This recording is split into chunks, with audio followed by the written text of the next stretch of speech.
in danger, bro. Out here. Yeah. Leaping in danger. Thank you. You're right. Need some time.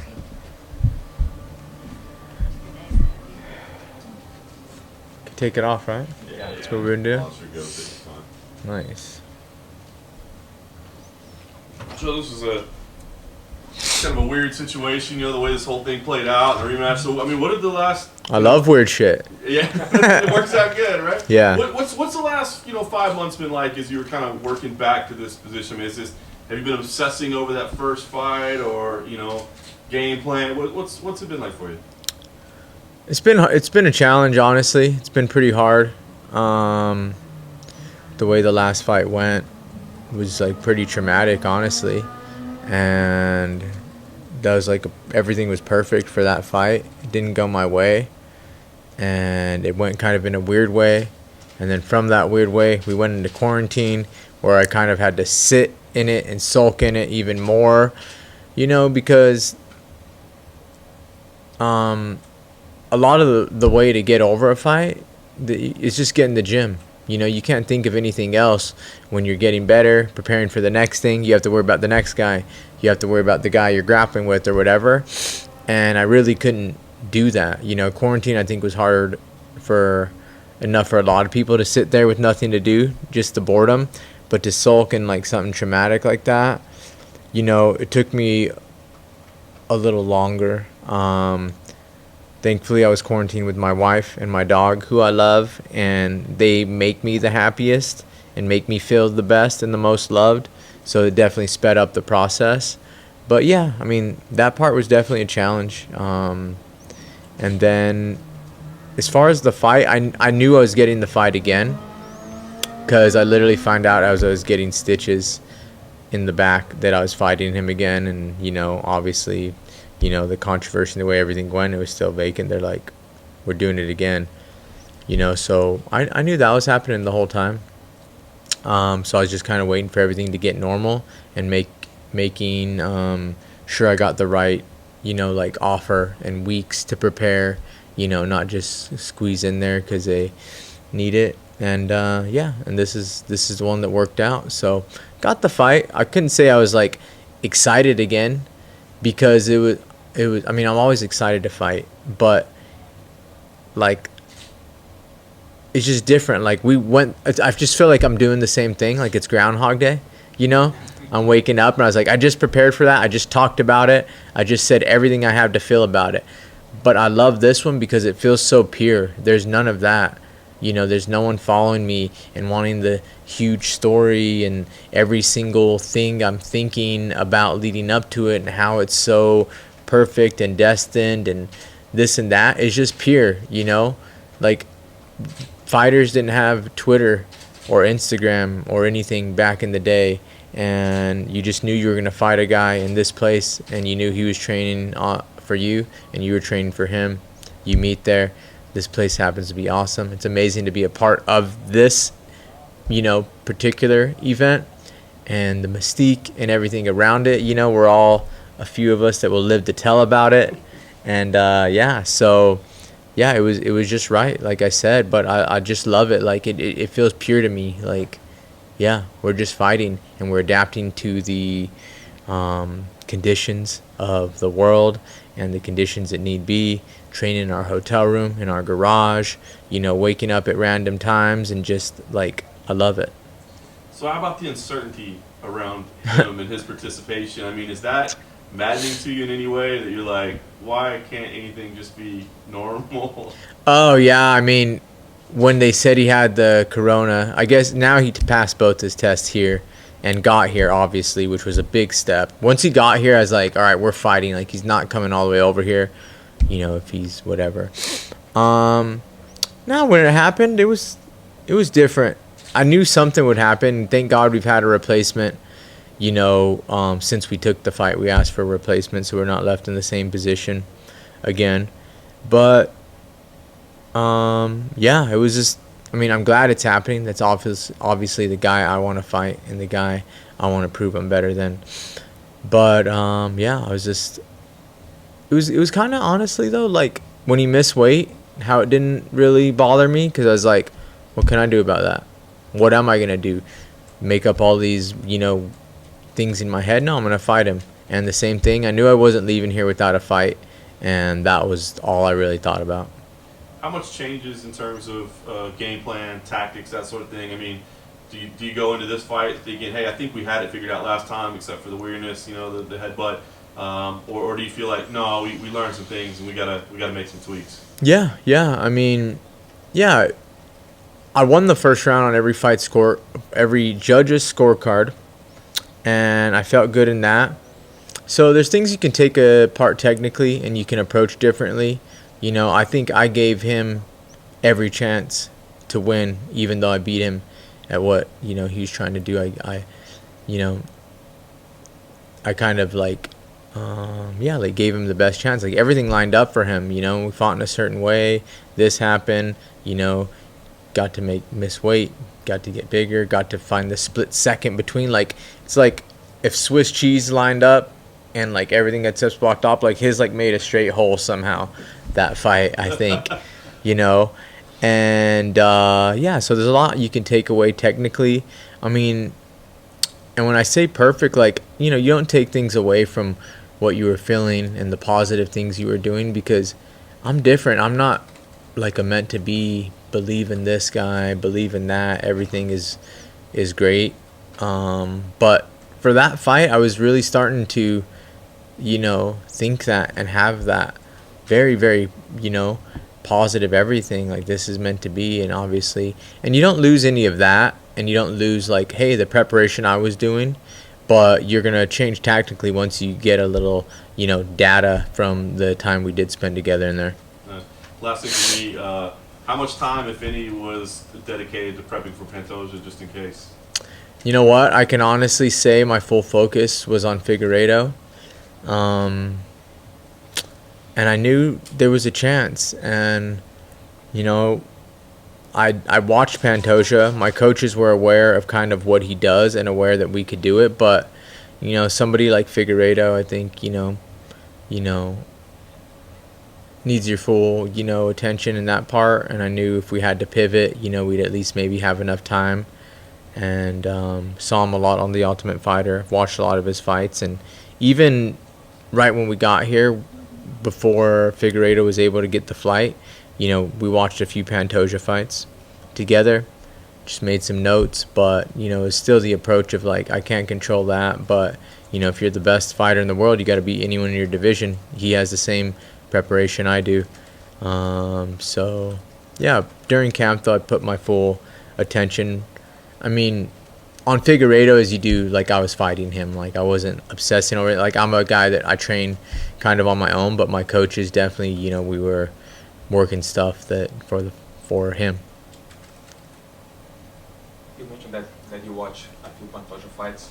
Is that something he does that you think maybe he does better than Figueiredo in some aspects of the fights?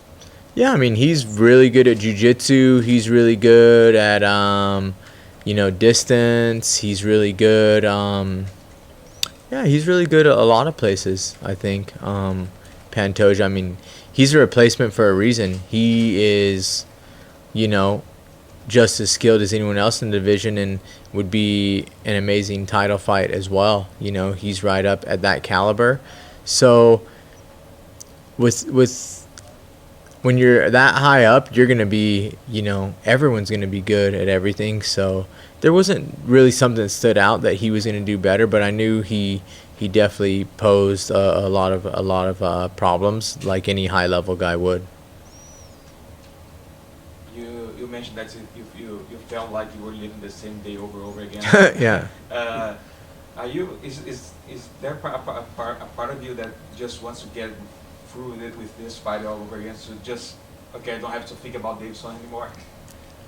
Yeah, I mean, a little bit. You always can't wait to fight, no matter what the fight is. But for this fight in particular, I mean, I've been going through it since December, December to February for the last fight, the time in between, doing interviews about it and preparing for it. So that's kind of the thing where, the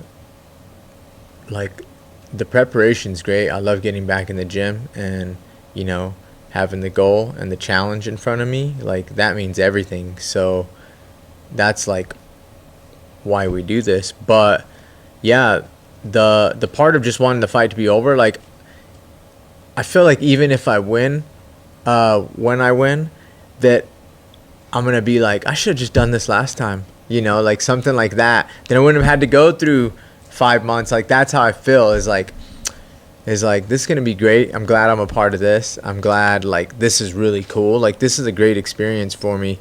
As challenging as it is, I love adapting and just like, oh, here's when we're fighting. Like I'm gonna wake up at 2 in the morning and do all that, because that's what a fight is, you know, is adapting to things and overcoming things and like the challenge of it. And every fight week's the same for me. You know, you do this, you do that. Like this is cool. It's different. It's another experience. It feels fresh. So yeah, it's nice. I'm obviously excited to fight, but like I said, I just feel like I should have just done this like a long time ago. That's kind of how I feel. You always see media and fans doing lists of, these are the best fighters to never win a UFC belt. How Yeah. is it gonna be to not see your name on that list anymore? You know, it's going to feel great, obviously, just to win a belt in general. The lists aren't really anything, because when I now look at the list, I say, well, like, you know what? How many fighters have never went for any title? You know, I kind of look at that. Like, there's no list of that, because it would be way too long. So I'm like, it's on a short list of people that go for a UFC world title, and that's how I always look at it. To not see it at all, that's going to feel even better, though. Do you think this is your last one, or do you think that maybe the flyweights is a unique division that it wouldn't be impossible for you to get another win streak and get another title shot if it doesn't go your way on Saturday? No, honestly, even with the last title fight, I knew that was my last. I thought that was my last title fight. So this one definitely is. As far as title, you know, attempt. You know, I win it. Obviously, you have title defenses and stuff. But yeah, no, I thought this was my last shot. I mean, I fought through 10 fights to get here. For my second one, I had an ACL surgery. You know, ran through 10 guys in the process, and a process of like however many years. So, you know, I don't know, you know, if that's really in the cards again. So yeah, I look at it as probably like the last title attempt I'm gonna have, but not the last title fight. During that run, did you get to a point that maybe it wasn't happy for you to get to this title fight? Well, yeah, I mean, just there. I mean, I love that it's news long gone and no one talks about it anymore. But there was a time when like the flyweights were on the block in general, and that was really when I thought about it. I always had faith, you know, in fighting wherever we might have ended up for another title. But you want to fight for the UFC title. I always had faith in my skill of making it to where I needed to be the best. But obviously, there was a time there where I'm like, there might just not be a place. Like, what's gonna happen? You know, am I going to have to go to 35, which I probably honestly would have, because, you know, I fight in the UFC. That's what I've done my whole career. So that uncertainty was the only hard part. As far as me believing in myself and beating everyone in front of me, that was never uncertain. But just that short time with the uncertainty of the division, that was challenging. Is it over? Do you think, okay, flyweights are here to stay? Yeah. You don't feel that risk anymore? It's here to stay. I mean, you know, right now, of course, there's just a great fight this morning, right? With everyone. I mean, there's contenders in the wings, and yeah. So, you know, there's no talk about it. So, I mean, there's not really a question about it. If you become the UFC champion on Saturday, would you rather being a dominant champion on the division to work to gain some more attention for the flyweight division, or would you rather go for the champ status? Oh no, I would just want to fight the best guy in my division. Honestly, like I don't want to fight another weight class or another gender or like anything like that. I would literally want to fight the best in my division. Like I have so much pride for the flyweights, you know. I fought for the first title in this division. I was actually the first win in this division, first knockout. You know, I think I'm pretty synonymous with flyweights. yeah, so I have a lot of pride. Even I tune into all of them, and I just root for all of them to put on a good fight and perform and win a bonus and win a fight of the night. Like, yeah, so I would just want to keep building it and fight the next best deserving guy. Are you waiting for Henry Cejudo's tweet when if you win the fight that he's going to come back and he should beat you and all this sort of stuff? I don't think so because, I mean, he never mentioned it when he was active and it was a possibility. So I'm not expecting it now. Now that you had the opportunity to step in the cage with Davidson for one time, what would you say it's his biggest threat for you, and what's your biggest weapon against him? Yeah, I think for him is just, you know, you see him and he fights aggressive. I'm an aggressive fighter too. I take pride in beating people at what they're good at, you know. Back to my WC days, submitting jiu-jitsu guys, fighting kickboxers at a distance that, you know, is beneficial for them. I don't know what it is. I love that part about it. So he's aggressive. That's his best thing. You know, you want to stand toe-to-toe with him. So the last fight, like, yeah, I want to beat him toe-to-toe, and I was doing so. So I think that's just his best fight, you know, his aggression. He's obviously skilled. Everybody is if you're in the UFC. And I think my best tactic, way to beat him is fight like I can. You know, I have many more ways besides that. You know, I can beat him in his own game, but I have many more layers also to fight him tactically. When he arrived here at the hotel, he said to them that he would like to be the first one to submit you. Nice. When that's it. I like that. I mean, that's great. I mean, I think I'm the best grappler in the division, and I believe in it against anybody. So I hope we can get into that and, you know, test that part of the game. Cool. Thank you, sir. Thanks, guys. Good. You guys are legends.